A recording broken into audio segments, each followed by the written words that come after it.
روایت کو برقرار رکھتے ہوئے NHSD اور کوسے قزاق کی ٹیم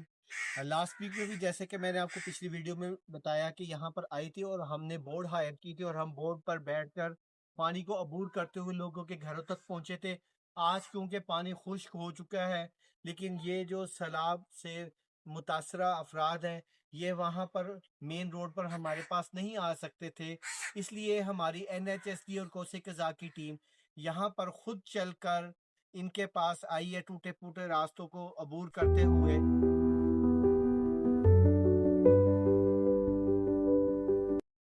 میں محسن رشید ملک NHSD کی طرف سے دوبارہ ملتان کی تحصیل جلال پور پیروالا میں اس وقت آپ کے پاس کھڑا ہوں. ہم لوگوں کو ڈاکٹر فوزیہ مغیث جو کہ NHSD کے ساتھ کئی سالوں سے کام کر رہی ہیں, NHSD کے ساتھ ہمارے ساتھ جو کام کر رہے ہیں ایئر یونیورسٹی, لا کام, کوسے قزاق, VVIP, یہ سب لوگوں کا تعاون شامل ہے جس کی وجہ سے آج ہم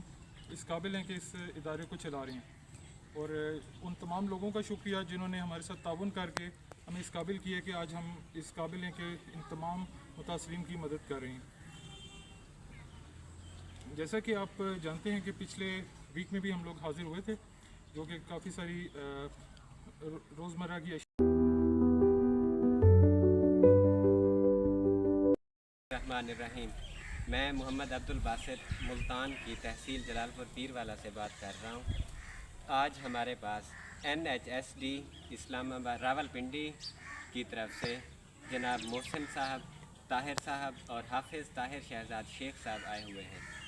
میں ڈاکٹر فوزیہ صاحبہ کا, ان کی ٹیم کا, ان کے ساتھ جتنے بھی آرگنائزیشن اور ڈپارٹمنٹس کام کر رہے ہیں, NHSD ہو گیا, لا کام,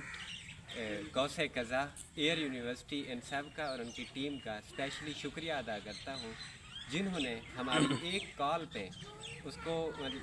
ڈیپلی اس کو سوچا اور یہ سمجھا کہ واقعی اس چیز کی ضرورت ہے اس علاقے میں, کیونکہ سیلاب کی تباہ کاریاں تو سب لوگ جانتے ہیں اور جو مخلص پن یہی ہوتا ہے کہ سیلاب کے تباہ شدہ علاقے میں آ کے اس کا وزٹ کرنا اور اس کے مطابق راشن